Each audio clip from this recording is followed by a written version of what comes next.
How's it going, everybody? You are listening to the Conscious Bodybuilding Podcast. We have Trevor Fulbright on today and Shimmy Hacker. Maybe more of a consistent thing moving forward. Just talking about general training topics, the I guess more evidence-based topics around training and nutrition. Probably not too much pharmacology on this podcast, but that's okay. We'll save for other ones. So today, I actually wanted to start with talking about something that I'm dealing with my training recently, and I think it has some relation to our last podcast around volume and auto regulation. So first and foremost, like I mentioned in the last podcast, I'm a little bit newer to auto regulation, and it's something that I'm still learning as I go. I feel like I have a decent idea of it and a decent understanding of it, but I think I always, like, as a perfectionist, like, want to do better. And it's kind of funny because like volume auto regulation is not something that you can really necessarily perfect. Like it's somewhat subjective in some ways. But anyway, what I wanted to talk about is so this is my first week of a new mesocycle, of a mass mesocycle, and I'm essentially going until like I get a good pump, and maybe a little bit of disruption. For myself, I never get overlapping soreness as an enhanced bodybuilder. It's just like I just almost never experience overlapping soreness or even very much soreness at all. So it's not a great gauge. Trevor, I know you had talked about fatigue being a good indicator, which is something I sometimes experience. Anyway, we could touch on that, but really what I'm talking about currently is, so I started at what I believe my MEVs are, but the problem is that I have holidays coming up, and I know a lot of people will deal with this as well. For example, Thanksgiving, I can only run a 4-to-1, and then we're going to Vegas in December, and I want my harder weeks to line up with that trip. So I plan on doing 2 4-to-1s. My accumulation is normally 5-to-1, and what I'm referring to is the actual time accumulating volume. So 4 weeks of hard training, 1 week deload, and so normally I run a 5-to-1, so I'm expecting to work up to a certain amount of volume. What do I do when I have an artificially smaller window? I know we've talked about this before, but maybe you guys can touch on that. Sorry, that was a very long intro into that question, but Shimmy, you want to tackle anything? Want to go first? Yeah, I'll go first. I've actually just been dealing with this myself. And Jesus. I've just had this myself a little bit, and my training partner, actually, he's had some similar things. So if you have a general, most of us end up with a average accumulation length that we have, be it 4-to-1, 5-to-1, 6-to-1, whatever it is. And life happens and we have to throw a shorter accumulation in. And honestly, that's a lot easier to handle than having to extend an accumulation past what you're normally used to. That's a lot more difficult. If you're shortening an accumulation phase, really it just comes down to you can be a little bit more aggressive with your progressions. So instead of maybe taking a 5-pound jump, you can take a 7.5-pound jump or a 10-pound jump. Or instead of maybe doing 1 rep increase, you do 2 rep increase, especially in the earlier, week 1 to 2 range. Whereas when you're getting into that, week 3 to 4, fatigue's already accumulated a lot. You might not be able to get away with it as much. When you're fresher and you still have a lot more adaptability reserves, you can generally just push that progression a little bit harder. And maybe same with if you're progressing your volumes, you can do it the same way, where if you're doing, just to make the math easy, say you're training something 3 times a week and you normally do a 5-to-1 paradigm. Maybe in a normal instance, you're looking at 2 of those sessions, you're going to increase volume, and 1 of them, you're not going to increase volume, at least you're going to be less likely to, because it's kind of in one of those situations where it needs to be a little bit of a lighter day. So you're giving a stimulus, but you don't want to dig a huge hole. If instead you're doing, a week shorter or 2 weeks shorter, you can maybe progress volumes on all 3 of those for a period of your accumulation. Jimmy, you have anything to add? Yeah, so I think all of those points are great, and I'm going to offer a potentially more lighthearted approach, because so many of us major in the minors and get caught up in these little nuances. You could also just end it at week 4 and not change anything. You know Yeah. what I mean? Like we always forget that's like, week 1 is what, 7 or 8 RPE, 4 reps in reserve, then week 2 is 3, then week 3 is 2. If you do week 4 with 1 or 2 reps in reserve, it's still great training, right? Like you don't necessarily have to have that fail week or even shorten your mesocycle accumulation enough to where you're fitting that fail week in, right? Like all of this stuff is still great training and amazing training. And especially, at the stronger and the bigger you get, like you, for example, Dylan, you might benefit from not doing that, oh my God, die week. You know what I mean? And just having 2 mesocycles that are hard, but not deathly hard. And being that you're massing, you're still going to get really quality muscle growth. Like, I don't actually think you're really leaving much on the table at all by not having that last week, right? And just going from 4 reps in reserve to 2 or 4 reps in reserve to 1 to 2 and just leaving it there. And, maybe having a deload that's, dare I say, a little bit shorter. Because if you were broken after 5 weeks and would need 7 days, maybe after a 4-week accumulation, maybe you only need 4 days. Okay, cool. You know what I mean? And then you just do it. And I think it's still going to be amazing training either way. That being said, if you don't want to do that, I would likely do what Trevor said as well, be a little bit more aggressive with my intensity and load week to week as far as that goes. And especially now that you're massing, so I'm like answering this for you, when in doubt, add the set. If you're not sure, like, should I add the set, should I not? If you have a longer accumulation, you can sort of like kind of put it on the back burner, so to speak, or like lay back because the volume is coming, kind of like what we talked about in last podcast. Or like, do you really need to add that set, right? You can just increase the effort. Whereas in this case, because the mesocycle is artificially shorter, you might want to actually add that set early. So I don't think that either of those approaches, I think they're both great. Yeah, maybe I'll experiment with one or the other on each accumulation. I think my worry was like, oh, not hitting my actual MRV, and not being able to reach that in volume. And I've talked to a few people before where they're like, oh, you could start again a little bit higher in volume and progress from like MAV to MRV or something like that, or just start with like your 2/3 and go up. I've heard Well, let me ask you similar something, man. things. What if you don't? So what? Yeah, What if you yeah, don't yeah, hit your MRV? What if you're close, right? Like, what if your MRV is 20 and you hit 17? Great. So yeah. what? Fair You know enough. what I mean? Like, you really gonna notice? Like, it was all great training, right? If you're doing, say, you're training 6 days a week, if you're 6 sessions in a week, like you did 24 workouts, right? 6 times 4 is 24. Like, it's still great. Yeah. You know what? Well, where the mind where my guess my mindset is like I'm so afraid of underdoing, and that's still part of like me, unfortunately. So like I'm trying to pull back from that. Even with this first week, right? I'm like stopping when I get a pump. That's really hard to do. Like I really want to do another set, and pulling back from that is like, oh my god. Like I'll go back. I'm literally been going back. I watched our podcast. I was watching one that Steve had done talking about MEV. Another one with like where Mike was talking about it, and I just like want to confirm that I'm doing things correctly Yeah. because like in my head I'm like, man, like I just need to do more. So I think it's definitely a part of that, a part of me that's still like, hey, do more, do more, do more, and trying to pull myself and separate myself from that mindset, I guess. Shimmy actually brings up a good point with saying that, like, so what if you don't hit MRV? MRV is not a necessity. It's not like we're not going to grow if we don't hit MRV. MRV simply means we can't recover past this. Yeah, yeah. And the benefits of functional overreaching are, Nebulous at best. yeah, exactly. It's kind of a thing. If you want to hedge your bets, yeah. But especially if we're just talking about a one off here and there anyway. And then the other thing is, okay, so you're doing a little less volume when you get to the last week anyway. Just push it to failure. I don't know, throw a drop set in there. I was about to say that. Damn it, you beat it was here. I was about to say it. And if you don't want to change your straight set volume at all on the last week, just add in intensity modifiers on Yeah. top of it when you feel you need drop sets, a Yeah, superset, a run the rack, an isometric hold, something, where you can add that in and make it hard, but it didn't like cost you in your like mental real estate in your logbook. You're like, I don't know if I should add a set. Don't. Then just like add a drop set.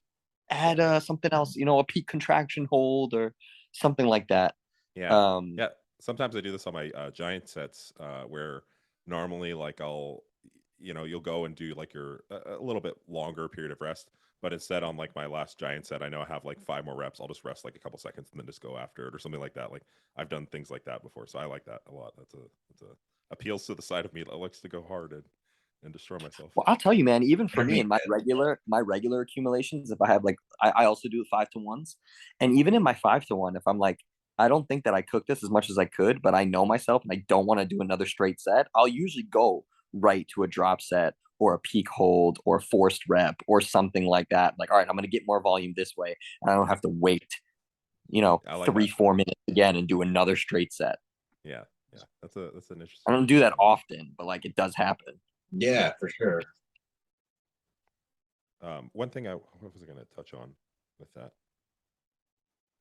Oh yeah, well, one thing I just wanted to touch on with it is the reason why I'm planning around holidays this time around is because in the past I didn't, and I would try to go on vacation and do my hardest week of accumulation, and it just always doesn't work out. So like Never it's like works ever. I'm at home visiting my family, and I have to drive like uh an hour to the gym and stay there for 2.5 hours. It's just like it's the worst. So that's why I'm doing this preemptively this time around.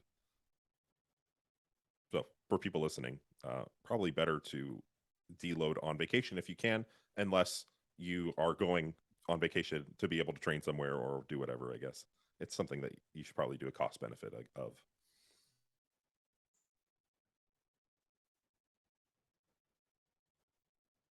Is there? Can you hear me? Jeez. I think we're Guys, losing Dylan. So, Oh. Trevor, it is Dylan, right? Yeah. Yeah, I think I got. Okay, yeah, I don't hear anything he's saying. You hear me now? Yes. Yeah. So Dylan, I tell you, your connection is bad. Yeah. Has it been bad? No, last time it was great. Oh, it's been bad this podcast. You're saying? Yeah. Oh shit. Trevor, you hear me fine, right? Yeah, you hear you fine. Dylan's Okay, really yeah, and you're perfectly fine too. I'm cutting out in and out. Yeah, you are. Yeah, I don't know. There's not much I can do about it. This service provider isn't the greatest, unfortunately. I know what that's like. Yeah. So let's see. What did you hear of what I said? Nothing. I heard you talking a bit about the Dylan, start from the beginning of the podcast. All of it. Get the fuck out of here. All of it again. The holiday thing, right? Yes. Yeah. Okay. Yeah. No, I was just saying. Well, you guys had agreed that like trying to train hard on holidays is not generally the best, and untenable. Yeah. And I was just saying like it's something that you should probably do a cost benefit of, and if you're like going on vacation to train at different gyms, then obviously that's a little bit different story. But I think if you're like going to relax and stuff like that, dieting, stuff like that, it's probably best to do a deload on vacation. So that's why I'm planning this ahead of time. Okay, so to transition into the next topic, Shimmy had messaged our group, and we were just kind of getting ideas to talk about in this podcast in particular, and he brought up the topic of when someone first like say you get a client who comes on and you need to discuss with them like mindset around training. I think this also relates to relative effort. How do you have that discussion with somebody? And I think we can also talk a little bit about how you have that discussion with yourself too, even like if this is your first time implementing some of these principles, or even if you're starting a new training block, just kind of assessing what are I guess appropriate metrics to pay attention to when approaching your mindset around training, and then obviously communicating that to somebody. So I mean, I had in my mind kind of a little bit different to the way you just framed it, so you let me know which way you want to go. I had in my mind like a rank beginner, like literally someone who's never lifted weights before, but they come to an evidence-based person like us, and it's like, show me the way, right? So this is what I had in mind. We're good with that. Yeah. Talk about the beginner. Okay, great. So, I mean, the way that I take these people on is, I mean, I never let someone train less than twice a week. I don't think once a week is useful, and I think that everything can get done in twice a week without someone having to make a mental commitment or physical commitment that intimidates them. Where once a week, I don't think we're gonna get anything out of it. And I try to make the sessions like really fun and really short. So I have, a squat movement in there of some kind, a push movement of some kind, a pull movement of some kind, and likely a deadlift movement of some kind. And the volume is really, really low, but I really just try to make everything fun, like a super good time while still focusing on what we have to do, but really just enjoying and not taking ourselves too seriously. And this is what I find is to be really important. And I increase the level of seriousness as someone continues to train in their journey and as they continue to get more and more serious about what they're doing. So someone can ride the wave of, let's say, twice a week of just learning these movements and improving at these movements, never changing them, by the way. I might keep the same 8 movements in for like 3 months or 6 months. Probably not 6 months. That's too long. But maybe 3 or 4 months of just learning them and just having fun and progressing them. And then usually after about 3 months or 6 months, I'll have a conversation with them. Do you want to add a third day? If they say no, great. We're doing 2 days a week. No sweat. If they say third day, yes, cool. We add a little bit of variation. Those movements that I had them doing for, let's say, 3 to 5 months will then be swapped out for other things, but still in those movement planes.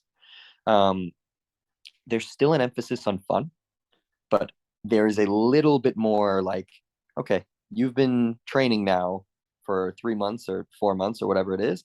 Let's still have fun, but you are getting the hang of this. You're not a rank beginner anymore. Like, you're starting to get an idea of what you need to do, but it's still fun. It's still pretty much, I mean, it's always fun, right? But like, have much more levity than later on. Then maybe after another, maybe say 6 months or even longer, maybe even a year of training 3 days a week, then we have another conversation of frequency. Like, do you want a 4th day? And they say, yes, great. And if they don't, they don't. But right there, that's someone's first year to 2 years of training right there. So just an emphasis on base weight exercises as well. So there's not a lot of machine work. And the volume is very, very low. Moderate rep range, usually everything is like 5 to 10. Pretty much everything is 5 to 10. And just learning those movements and sort of meeting them where they're at in terms of the seriousness and the fun. Yeah. Trevor, how do you approach bringing on a new client? Pretty similar. I definitely generally start so I train in person a lot of like beginners, and I start everyone at 2 times a week, every now and again 3 if they really, really want to do it, but I refuse to let them do more than that because they're just going to get burnt out if they do. And very much like Shimmy, it's very basic. Workouts are 45 minutes generally, something like that, and it's basic movement patterns. A squat or a lunge, a hinge pattern, a press pattern, whatever like that.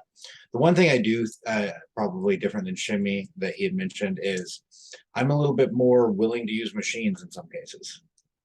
A few reasons is one, depending on what somebody has going on, maybe it's not worth spending 3 months learning the technical ability of squatting and instead putting them on a hack squat that they can actually just squat in is going to be a little bit more bang for their buck early on. And that can give you the buy-in of seeing more results instead of just feeling like, man, I've been stuck with this 45-pound bar for the last month because I'm struggling getting this down. So side point, because I know that Trevor and I have talked about this off this podcast. Any trainer that's listening to this, anyone that is coaching anyone with growing quads or squats or whatever, person listening, kettlebell. Hold the kettlebell. Teach them how to squat with a kettlebell. It's very easy to teach. It's very easy for people to learn. Most gyms have a kettlebell that goes up to 50 pounds. By the time someone is doing a heel elevated pause squat with a kettlebell, a 50-pound kettlebell for 15 or 20 reps on a first set or for multiple sets, by the time they get under a bar to squat, it's going to not take very long to learn, in my experience. Yeah, that makes a lot of sense. I think one thing that I dealt with when I was training in person was sometimes generally a little bit older beginners, like people who are new to the gym. It may take a little bit. It took me a little bit longer sometimes for more technical movements. A lot of the time, they already had pre-existing injuries. They had like movement patterns that they had already developed, so Yeah, it was almost like reteaching them versus someone who's a lot younger. They're so much more malleable. I feel like when you're teaching them certain movements and stuff definitely like that. easier. Yeah, 1000%. Yeah, I shouldn't have caricatured myself into such a radical position. I do use machines as well, just as a that's when I basis, would. Yeah, as a general rule. If I have a preference, yes, but depending on the person and depending on their attention span as well, that's a yeah. Yeah, One thing I wanted to clarify: when you say fun, what do you mean? oh, where it's like they'll be focusing on their training, but in between sets, like I'm making jokes, I'm making pop culture references, like we're having a conversation. It's like when you're doing the set, you're in the set. But otherwise, I want you to enjoy being here because people that are not us, some of them are really like the gym's scary. You know what I mean? The gym is not a fun place to be. So, Yeah. you know, if I'm bringing them in, I'm onboarding them. It's kind of my responsibility to make them enjoy it. And, you know, I'm not gonna sit here and be like squatting is fun, like dumbbell bench pressing is fun. It can be, but in the beginning, no, it's lame, guys. It's so lame. Until you've created that buy-in and they're really maybe fallen in love with it. How might you? And I know this isn't an occurrence all the time, but you have someone who's relatively new to training or just straight up new to training. Have you ever been in the situation of helping those people online, and how would you maybe facilitate that with someone online? I wouldn't. I wouldn't take on an online client who's never lifted weights before and have them. It's too complicated. I wouldn't do that. Yeah, yeah, I'll echo that. I won't take on somebody who doesn't have a minimum of a year and a half experience. Bill, and I'll also tell you. I mean, you could tell me if you've seen it. Generally, people that are looking for online coaching, they are that. If yeah, someone's looking for online coaching, it's because they've done it. Maybe they've had a bad experience with a trainer, or they want the next thing and they don't want someone breathing over their neck doing set for set. Like, I've never seen someone who wants a distance coach, an online coach, who's never lifted weights before. I've never yeah, seen it. yeah. I'm Very true. out there. Seen it. Yeah, I haven't had any like true beginners except for when I was training in person. I have Yeah. had I've had some people like for example, this younger kid I have currently who had lost a lot of weight himself, and he had understood the basics, so a lot of it was just like tweaking his form on certain exercises and stuff like that.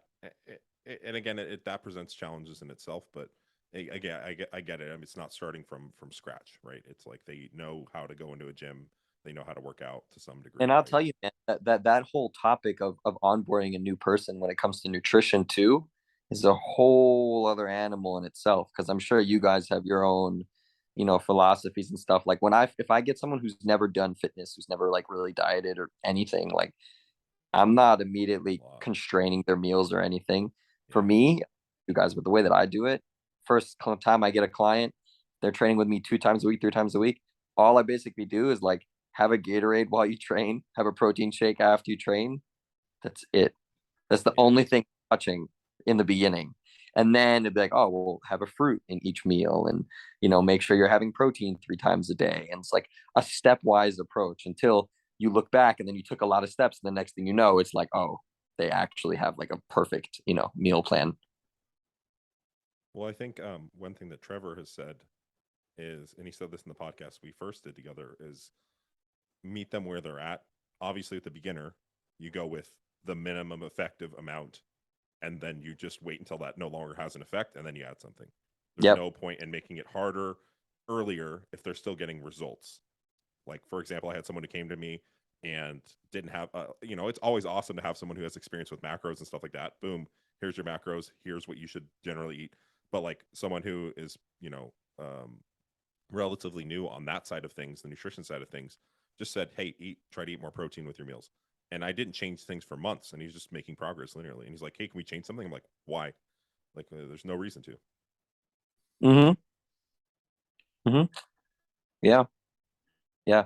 And I think there's a lot of value also in making your clients, like, for example, holding them, meeting them where they're at, but also holding them back a little bit, even from themselves, to build that anticipation and that, like, that passion for whatever that next step is going to be. So let's say someone came to me, for example, and like we were training for a long time. They're training 3 days a week. Amazing. They're like, I'm ready for 4 days a week. I'm like, I don't know if you are. How about we don't do that yet until they're like, give it to me, I'll kill you.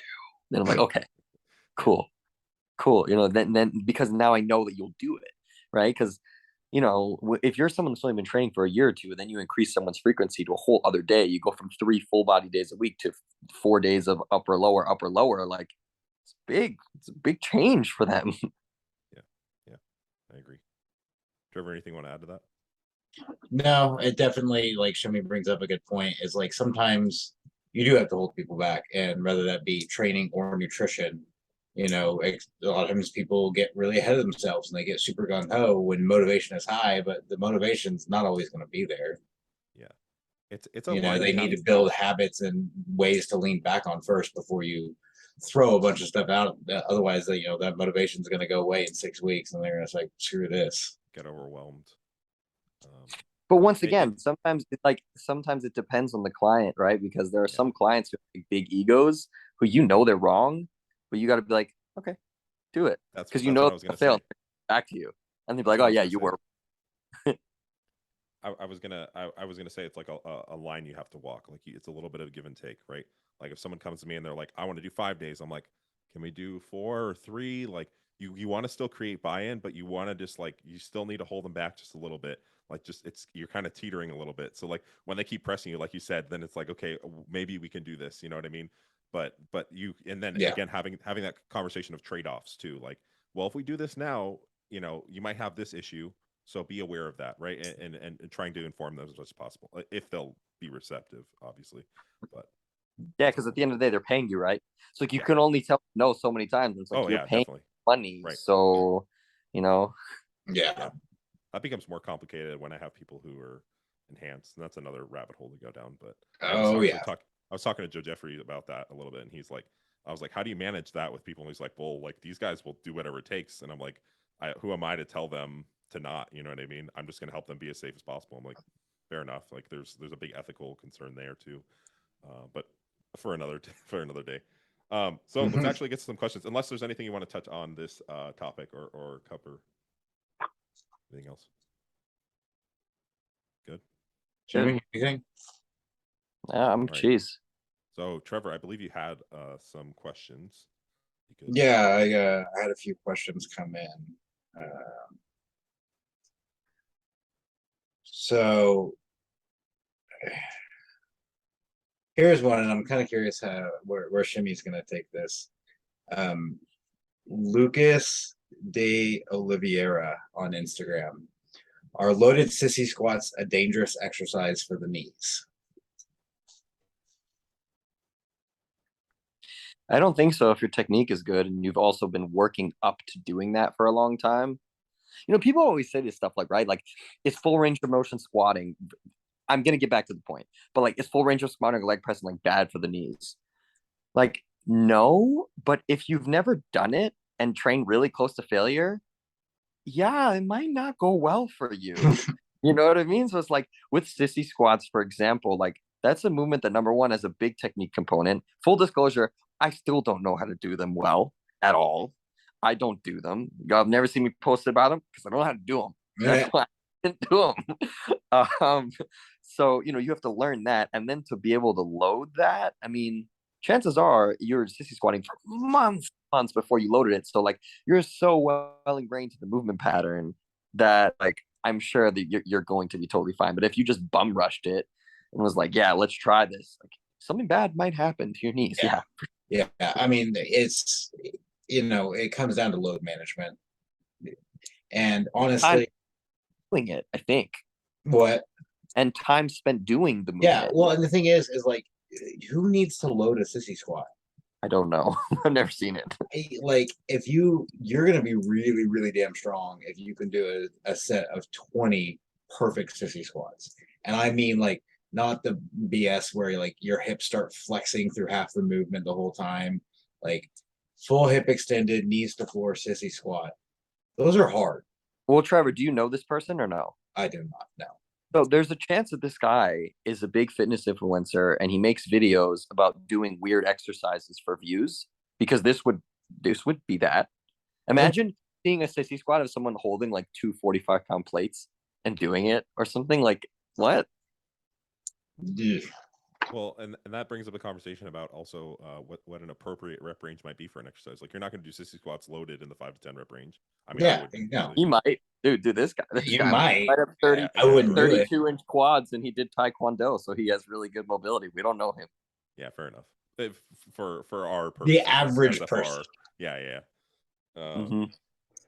Yeah, the exercises lend themselves well to certain rep ranges. Lateral raises are probably not going to be the best in the 5 to 10 rep range. Bicep curl, especially like a preacher curl, probably not the best in the 5 to 10 rep range. Dumbbell flies, things like that.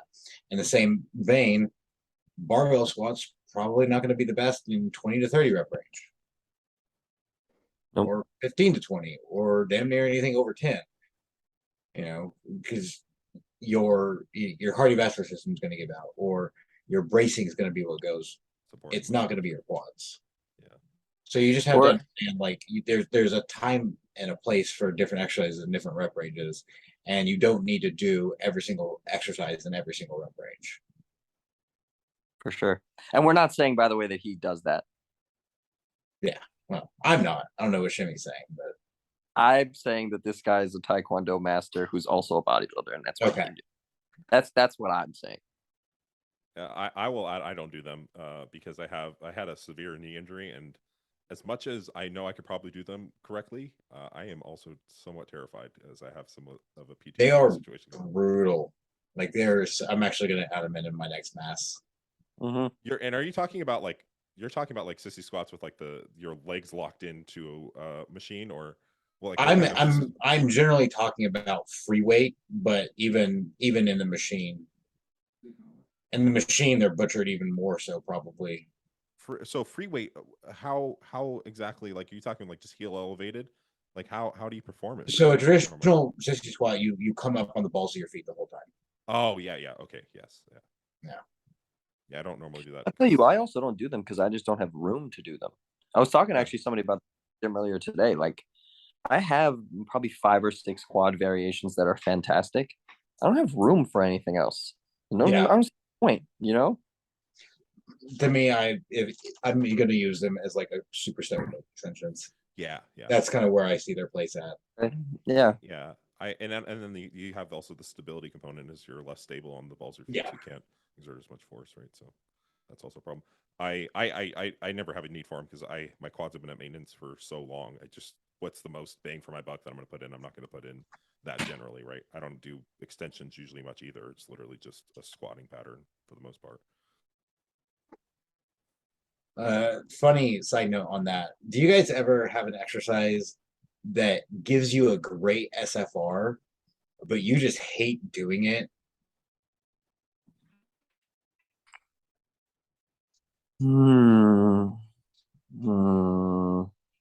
Yeah, actually, of course, the one that I've been writing to you about, the Smith machine front foot elevated Yeah. that I've been doing Awful. are horrible, but like they rock me. But they're hard. They're so hard. Dylan, have you ever tried them? What is it? Oh my God, I want you to try it. Yeah, so you go on a Smith machine, right? And you put a box in front of you and you raise it, the box, like pretty high, and you perform like a front foot elevated lunge, alternating legs, push front knee out and stuff. It's awful. It's good. It's just awful. John Meadows used to have those in his programs. I used to do. Oh, did he? Yeah, he did. Times I did them. I thought I was the one that invented them, so I'm just kidding. Sorry to burst your bubble. No. I've never invented anything. For me, that exercise is leg extensions. Really? Leg extensions rock my world. I love leg. Fry my quads, but I hate doing them. One, they hurt really, really badly. Mm-hmm. But 2, the whole time I'm doing them, I'm like, I really wish I was just squatting instead. No, man, I love me some leg extensions, and I love also, you know that this research has come out on the stretch potentially being an independent driver of hypertrophy. Yeah. So it's now as many pads as I can fit in front of the other leg extension pad to get that stretch. I do the same thing. It's like a 4 to 6 inch pad, and just sitting there hurts because it's like driving my heels all the way up. Sure. Yeah, they need to make one of my buddies was telling me this actually. They need to make a leg extension where I guess you'd almost be like laying down, where like your legs can just go all the way back with tension and then be able to extend up. That would be really cool because most of them are like perpendicular and maybe some of them go slightly past 90, but I'm talking about one that's like all the way. And the prime plate loaded extension, you can put it on the final setting. And yes, there's like 3 rungs for plates, but you really don't get much tension at the very bottom on that machine. It's really the selectorized one you do. Oh, okay. I haven't. It goes back really far. That's cool. I'd like to. Really cool is that Atlantis leg press, selectorized leg press that Mike just posted about. You know how the seat and the back moves like that. A leg extension that does that, where you can adjust the back seat. Agreed. There are a few old school leg extensions. They're very rare to find. APPAREL leg extensions. Mm-hmm. Like I'm currently using an old Cybex one right now, and it's fine. I have to put pads in front of it, but it's decently heavy, and it's very smooth. I would recommend trying it. It's an old Cybex one, but it doesn't go back like crazy far. Yeah, you have to adjust it crazy amount. Yeah. Trevor, did you have any other questions? Yeah, I have another one here. So this is from Kratos Coaching. I know this person. Yeah, I do. I know him too. Is the 80-20 rule for clean or dirty food something you guys use or implement? No, because the reason why in action potentially, but when it's laid out that way, that stresses me out. Yeah, when I was a younger man, and I would obsess about these like nutritional numbers a lot more. It'd be like 80%. Well, what's 80% of this, and then 20% of that? But like, what if I'm at 75, or like 85 is too much? Like, no. So I don't do that. Essentially, what I do is like, I have to hit my macros. I have certain minimum things that I need to do, and then if I have extra room, then I enjoy, and if I don't have extra room, then I don't enjoy. Yeah. But I'm keep in mind, like, I'm not the biggest person. You know, the biggest I ever was when I massed was 215. When I diet down, I'm 180. I'm not a big dude. So it's like I don't require, say, 5,000 calories on a mass or something. So my food intakes are like relatively reasonable. The highest I ever had to eat was like 4,100 calories. Like it's a fair bit of food, but it's not crazy. So I never really had issues like, I don't know, figuring that food stuff out. And also when I'm dieting, like, I mean, when you're dieting, your food is relatively low. So it's all like veggies and whole grains and stuff. So I don't think you're having 80-20 when you're like, I don't know, deep in a diet. Yeah. And that's how I feel. It comes down to it's contextually dependent. And you shouldn't set a diet and say, all right, well, I'm going to have a rule where I 80% clean and 20% I can fit some junk food in. It should largely come down to what are you doing right now? What are your hunger levels? What are your fatigue levels? You know, if you're dieted to the bone and you're down to 2,000 calories and that's like super low for you, I'm not going to tell you to put in some junk food unless you're a type that like doing that keeps you from binging. But my general recommendation is going to be like, no, you need to eat a bunch of vegetables and high volume filling foods because it's just getting through it at this point. And then on the other end of the spectrum, if you are eating 5,000 6,000 calories, I'm not going to tell you, well, no, you have to eat just rice, fruits, vegetables, and lean protein sources, because eventually you're going to throw up and you're going to stop eating. It's awful. So it just depends on like where you're at, and like you said, you have your macros and you just let whether you have those or not be decided by what are you doing right now and what are your hunger levels. Yeah, I agree. I think it's context dependent, like what phase are you in? So like if you're dieting, there's a cost benefit that I'm having with myself is like, is it really worth it for me to have any junk, especially when I'm like really close to a show for like this last show I did? Like, it's like, no, like all that food is going to be potatoes and veggies and fruits. Like, I'm not going to even, for me, it would be a waste to put any calories towards anything else because I'm just starving. Yeah, because you were at like 1,800 calories at the end, weren't you? Yeah, yeah. So it's like, no, then I'm not. But it's a cost Yeah. benefit. So like where you're, like you said, where your hunger levels at, right? And then it becomes, it always is, but it becomes more so like when you're massing, hitting those base level, nutrients at least, obviously hitting a protein, probably some fiber still just to maintain health, and that also becomes more of a concern being enhanced. Like I see so many people with like crazy LDLs and no HDL. Like fiber is definitely, you still need to get some, and you have to make modifications to Maybe do like so. 3 grams of fiber a day. Yeah, I know. I've seen so many people who have like 8 LDLs that are just through the roof, and I'm like, oh, how many veggies do you eat? They're like, I don't eat vegetables. What's a veggie? Another, exactly, another thing I can rant all day about. But yeah, so just hitting a certain level of fiber, and then after that, it's where your hunger is at, and using more processed foods to fill the rest of those calories. I have a little bit of a hot take regarding what you said, and this only applies to massing. It doesn't really apply to dieting. Have you guys ever actually had issues like with somebody massing when it comes to fiber? As in, like, you need to get in more fiber. Like, I don't try when I'm massing, and with people generally, I have them have less fiber because people are too regular. They'll go like 5 times a day, especially when you have like a real surplus of foods. Like, I find when you're in a calorie surplus, fiber almost doesn't matter. I know that's a really hot take, but I don't know if you guys found that. You don't need it as much, but you still want some for health. Yeah. Yeah, like I guess like Dylan said, especially if you're enhanced. Yeah, and I've had guys come to me who like literally they send me their food. They are literally eating white rice and lean protein, or cream of rice and protein powder for every single meal. I've never eat any fruits. They don't eat any vegetables, so they are literally getting no fiber. Mm-hmm. Yeah. In that case, it's like, all right, you gotta eat right? fiber. Yeah, I guess so. And sometimes when it is so low, it also hurts digestion. Like I've seen people who are like, I have really bad digestion, and they're trying all these different foods, and I'm like, well, what's your fiber at? And just having more fiber just helps a lot of the time when it's that low. Or their fiber intake is a Quest bar. Yeah, and that's a whole nother rabbit hole.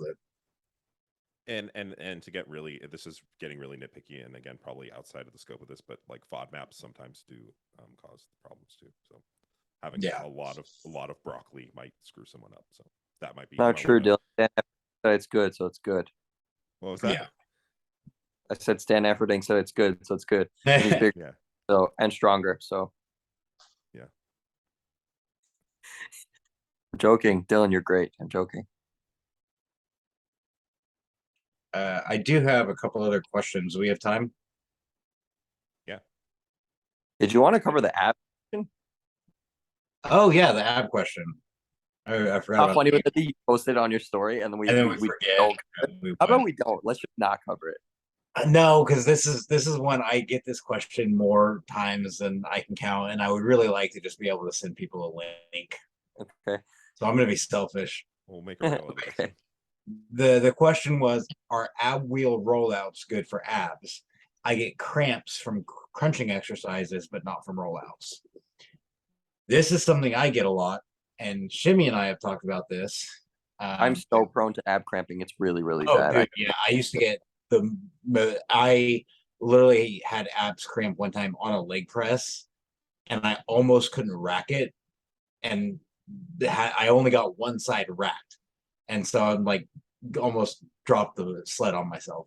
Dylan, I had an ab cramp from a crunch machine that I was using that was so vicious that I got lightheaded and was like had to go to the couch and was like I'm this is really bad. Yeah. I've had a few myself. So what is the protocol for? So I have a whole setup for this, and it works every single time. Most people, when they get it, they're like never trained abs or haven't trained abs in years. They're like, oh, I'm gonna train abs, and they go and they try to do like 3 or 4 sets close to failure, and then they start cramping, and then it cramps so bad they don't do them again for a week, and then try again the next week, and it just repeats the process. So if this is you, and to bring it back to the question, ab wheel rollouts are not the greatest because you're not going through full range of motion, you're not getting a full extension or flexion, you're missing out on the stretch. So having You crunching could probably also insert planks, people, oh god, yeah, for the rollout. This is the same kind of idea. yeah, same idea. So what you do is you start with a very high frequency for abs, but a very low effort. So you're going to do, and a relatively low volume per session. So literally like one set every single workout, very far from failure. One of those, it's like, it's so far from failure, you can't even tell me how close you are. Wait, and when do you perform this set? You can perform it before or after. Honestly, it doesn't matter because it's so not fatiguing. You can do it before you do anything, and it's barely going to be a warm up. Or you can do it after. Do it before though, because if you wait till after, you're gonna say, "I'm too tired, not gonna do it." Yep. I was baiting you. I would say the same thing. I wouldn't do it after because people that are prone to cramping, you also may have some dehydration for after the workout. That is and true. dehydration may also lead to cramping. So being that it's only one set, I would do it before, and it will be a very nice warm up. You'll feel all loose and stuff. But you simply do that for a mesocycle. You just slowly build up, add some reps as you go, maybe add a little bit of load depending on what you're using for crunches. For a mesocycle, you deload, you rinse and repeat with a little bit more volume in the next mesocycle. You wash off. When you get to like that third mesocycle of it, you can actually start reducing the frequency but increasing the volume. So say you were doing 6 days a week, you drop it to 4 days a week. You do that for a meso. At that point, you've built up work capacity in your abs. And that's the reason why everyone's cramping when they never train abs and suddenly get a bug in their ear that I want to train abs. Your abs don't have the capacity to train in that manner because you only ever use them in a very isometric stabilizing fashion. So you have to get them used to that stimulus. We're not like with the talk about beginners earlier. You're not gonna have a beginner come in who's never done anything before, and all right, you're doing 5 sets of 10 hack squats today. You're going to be crippled. Or even have them do abs for that matter. Well, I mean, yeah, you're not going to have beginner do abs, but that's the same idea, is that they're just taking a muscle that is not used to training and trying to train it very hard. For any muscle across the board, if you are not used to training it, haven't trained it in a long time, or have never trained it, you need to start easy. You don't need to even be close to failure to get an effective stimulus. That's huge. That last part's huge with ab stuff. Yeah. Huge. Because you might train close to failure and cramp on your first set. And be like, well, I can't even do a set because I cramp. Okay. Like, what are you going to do? 1 set a week? I mean, probably not going to do a whole lot. For sure. And I think also the progression that you outlined, it might be slower for some people. It might even be. You know, like you could mess around, and let's say you train 6 days a week, do 6 sets a week for multiple months, you know, because there's no rush, right? Like you're still getting good, and it's good training for you, right? So you could go from, let's say, 1 set 6 days a week, 10 reps in reserve, to ultimately 1 set 6 days a week, 1 rep in reserve.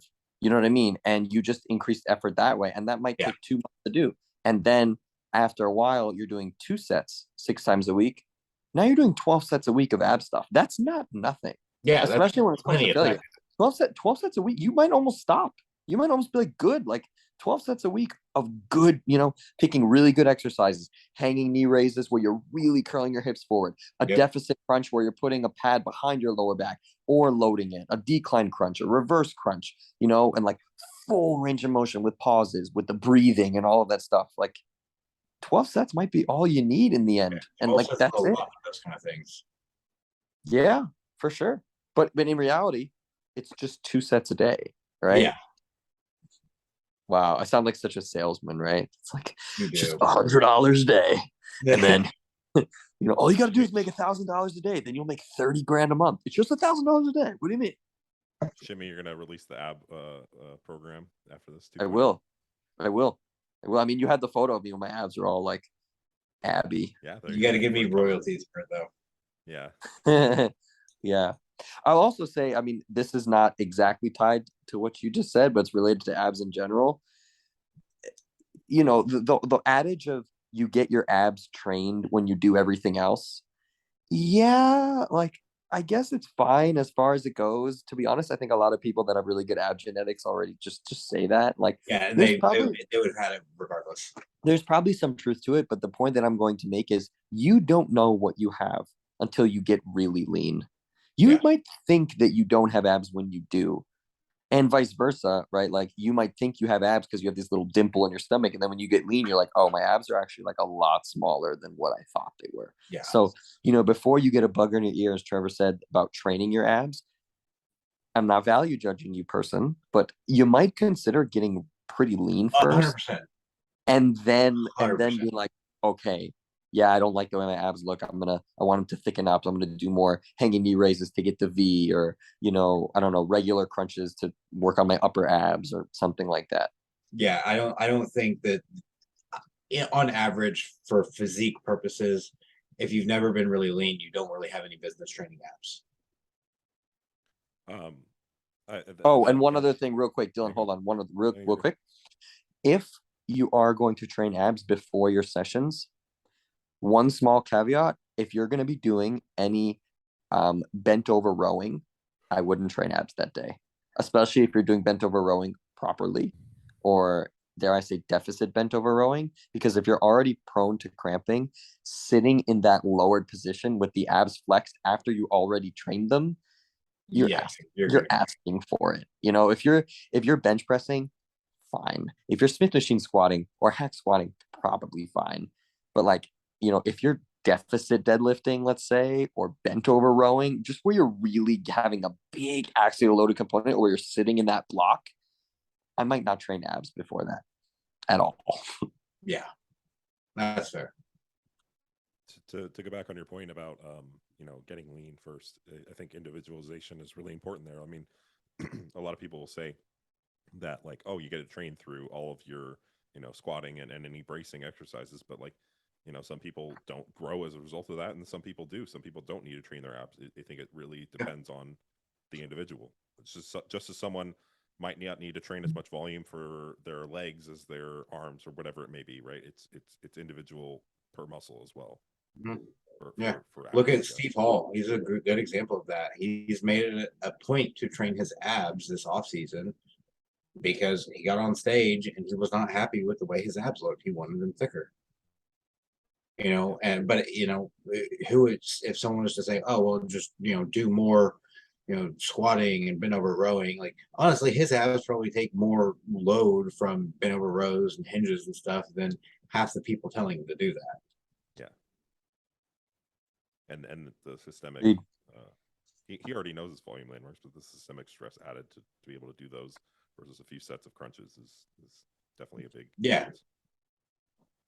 Cool. I had a few on my end. Let's see. Oh, here. Can we do one more? You guys okay? Yeah, I got time. Okay. Let's see. This is a good one. Why are my bigger compound movements progressing, but not my isolation stuff, arms and delts? Why might that be the case, guys? Shimmy, you want to tackle it? I got things ready. You do? Yes. I feel like I need some more context. I mean, yeah. How about you go first then? My first answer was, bro, I don't know you. I don't know. Well, the first answer is, how do you know they're not progressing? What are you gauging that on? Are you gauging that on because you did 15, you did 30-pound lateral raises, or shit? That's pretty heavy. You did 15-pound lateral raises for 15 reps, and now you can't do the 20-pound lateral raises. Do you realize what kind of percentage jump that is? Percentage is huge. The mistake people make with a lot of those smaller, especially if they're using like dumbbells and stuff, the mistake they make with them is too narrow of a rep range. If your rep range is 10 to 15 and you have to make a 25% weight jump, that's massive.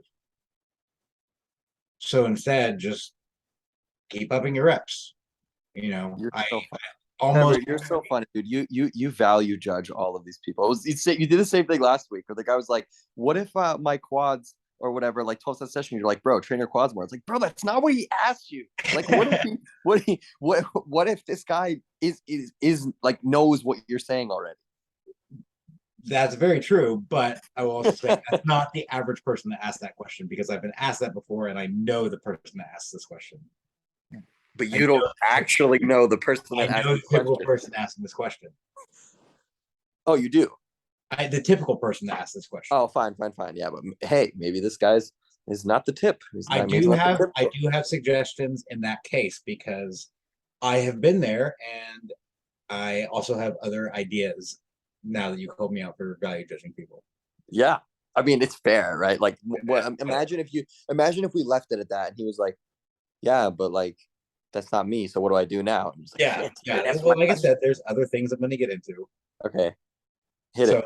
I'm here for it. assuming that you are doing other things, you have a wide rep ranges, you're progressing your reps, you're not just trying to make 25% load increases. For a lot of people, they just need a lot of volume, and getting that much volume can be a pain in the ass. And so this is something Mike started doing it, and I should talk to Mike about it. And I've been doing it, is basically using like myo reps on damn near all of my arm training. And not only have my arms grown, I've added like 10 pounds to my bicep curls in 7 months. And not like barbell curls, like that would be easier, but like cable curls and dumbbell curls. I've added my incline curls have gone from 20 pounds for 15 reps to 35 pounds for 15 reps. Yeah, I can attest to that. I was doing it Yeah. towards the end of my prep, and the training block after, and my arms were bigger than when I started prep.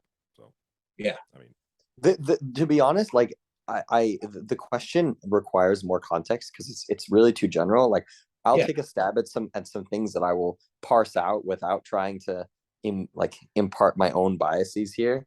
If he's saying that his compounds are progressing really well, but his single joints are not, then you could potentially pull back the volume on your compound work to make room for more single joint work. That's first of all. Obviously, the biggest foundation here is your technique needs to be amazing. So I would hope that that's the case. But maybe you're coming to your single joint work so beat from hitting those PRs that you're not able to really do them justice. So there's that. You could also flip flop. I mean, I don't know how big or strong you are, Asker, but you could do your single joint stuff first. Pre-exhaust. If you're nervous that like you somehow want your compounds and your isolations to like work in tandem, well then just do your single joint stuff first to be pre-fatigued for your compound stuff. You'll have to use less on the compound stuff, but you'll probably get more out of it in terms of quality of movement and muscle. So you could try that. So for example, I mean, I don't know what his issue is, but let's say his leg extension is not progressing, but his squat is, and his quads are growing. Well, if your quads are growing, then it doesn't really matter. But if they're not, dude, do the leg extensions first, go to town, and then you're probably going to get way more out of the squats in your quads anyway, and you have to use way less load. It's like that's an example. Or if I don't know, if you suck at pullovers, but you're crushing it on barbell rows, do the pullovers first, then do barbell rows. And you might use a little bit less load, and you'll save your lower back a little bit. Okay, cool. yeah, I like that answer. Can't hear you. Said something there, Shimmy, and I want to ask your opinion on this. So take the example of someone that's saying, my compounds are progressing, but my single joint isolations aren't. Mm-hmm. And we'll say their bench is going up really, really well. Mm-hmm. But their tricep, their skull crushers, tricep extensions, they're just kind of stagnant. If their triceps are visually growing, albeit maybe growing slower than they would want, and B, they've added 50 pounds to their compound presses, and their single joint isolations have not gone down at all in that time, would you say that that's stagnant progress? No, I wouldn't. I wouldn't change anything. Exactly. Mhm. If they're going into these single joint exercises significantly more fatigued from the compound that just used those same muscles, then maybe still matching performance is actually increased performance. Mhm. So you're saying that potentially their compounds are enough stimulus, and by the time they're getting to those other lifts, they're just here. Actually, can you They're reword that? going into them Yeah. with more fatigue. Yeah, yeah. Yep, Okay. I get what you're saying. Like if you're, let's say you're bench pressing 300 pounds for 10, and before your PR was 250 for 10, and your PR on the skull crusher was 90 pounds overhead for 15 reps, and you went from 250 to 300 on the bench, but you were still able to do 90 for 15 after the 300. Like Yeah, yeah. you were able to maintain performance while hitting a massive PR before. That is progress for somebody that's not a beginner. Yeah. Right. Exactly. And then that just comes down to, in those cases, well, maybe you do have to look at specialization or something. If arms are a priority, Yeah. you have to And make also it a priority. the example that you named and that I just supported is also super real when you're dieting. That Exactly. happens a lot. Oh, big Like time. maintaining performance a lot of times while increasing volume or maybe increasing load on one other thing is super real when you're dieting. It's not, you're not going to hit load volume rep PRs on every exercise when you're, not even deep in a diet, when you're just like say midway through. Yeah. Yeah. One last thing. I don't know if we can answer this in one sentence. It's probably impossible with these types of I think questions. we can. Um, I can do that. Okay, so Kratos asked me, lats are still a little sore by the next pull session. Oh, you cut out. Yeah. Oh, shit. Hear me? Hello, hello. Yeah, I hear you. Okay. Lats overlapping soreness. Is it a bad thing? Mild overlapping soreness. Are you not recovered? Should you pull back on volume?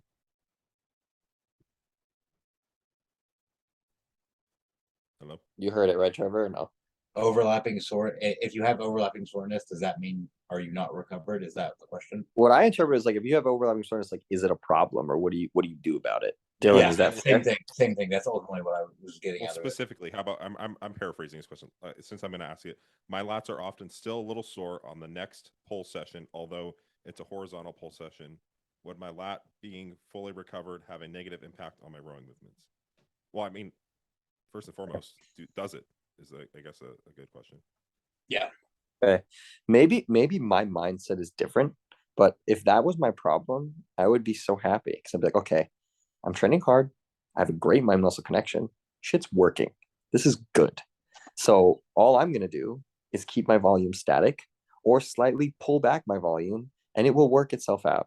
Better to have this problem than to have no soreness at all because most people are not able to generate soreness in their lats, especially there. So if Yeah. you're saying I'm having too much soreness, dude, you did the thing, Pat right? yourself You on the showed back. up, you got the t-shirt, you're rolling, you know how to train your back. Most people do not. So now all you got to do is if you did 7 sets and it was overlapping, great, do 6 and you're probably going to be good. Yep. So that is ultimately what I would say is that you did 7 sets and you're overlapping. You can probably do 6. The few caveats to this are: is it your first microcycle of a new meso with new exercises? I won't make adjustments based on the soreness that first week because the novelty. If I have 3 sets and it makes me super sore the first week, I'm not going to drop it down to 2 sets because a lot of that was probably novelty, and 3 sets will probably be perfect next time. Especially if it's unusually low amount of sets, right? Like it's like, you did enough to get a good stimulus and you're just really, really sore. I might be like, okay, Yeah. it's not likely that I did too much, I guess. Yeah. That's what I would think, at least. Um, All right. Yeah. To answer the question of will it affect actual rowing performance, Dylan already answered that. Does it?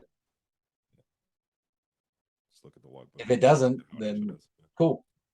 And also, side note, he didn't mention this, but is it lat soreness and I don't even know if this matters, or is it long head tricep soreness?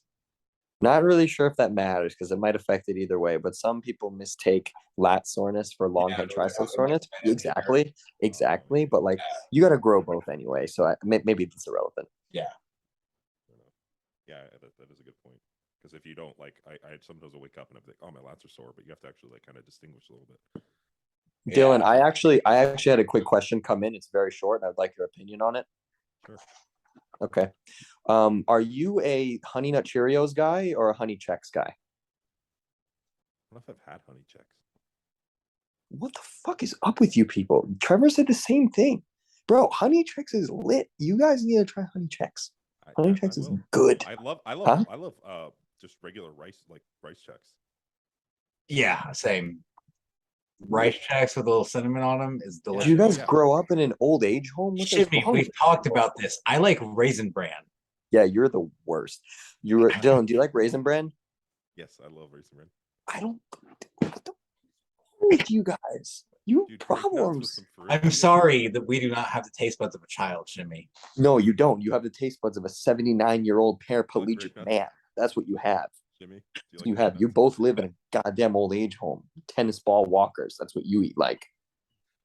Grape nuts? No. Grape nuts are fine. Yeah. Okay. I like grape nuts. Of course you do, because you're 85 years old. Okay, well, just go take your yellow Oreos and enjoy them in peace. That's right. Golden Oreo double stuff, the goat of cookies. Dylan, what's your opinion? Wrong. Golden Oreo double stuff? Yes. Compared to like regular Oreo double stuff? Correct. That's a hard one. I think I'm neutral. You don't have that option. It depends on like you don't have an option. There's no. If I had a bunch of regular Oreos, I might want to go try some like I don't have like I feel like a lot of that. If you had to buy one pack, correct. I would just go with regular Oreos, or some fancy shit.